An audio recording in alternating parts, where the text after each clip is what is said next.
Good morning, boys. Today I'm going to talk about when we stumble, okay, when we don't have, a great day or a great week.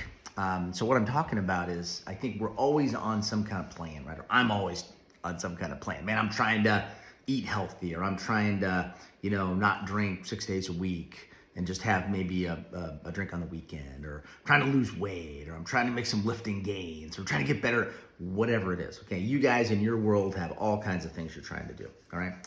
But, we're not perfect, right? We're not perfect. And what I see people do is they're trying to lose weight, right? So they're eating right, and then they have a day or two where they, maybe it was they're had a wedding or they're going out with buddies and they just totally fall off the wagon, right? And then they feel bad about it and they have guilt, and then they don't get back on the wagon, right? They just kind of like, geez. Like, this is what we see happen with like the New Year's resolutions and the workouts, right?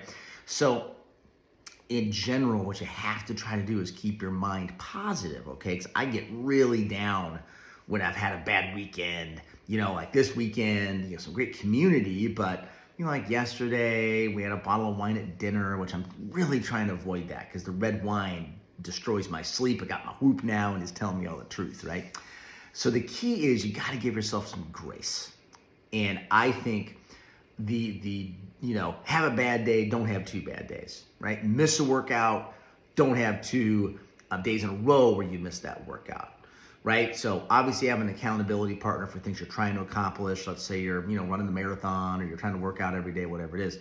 But when you have a bad day, that's going to happen, right? Don't get too down, reflect on it, right? But give yourself some grace, but make that rule, never 2 in a row.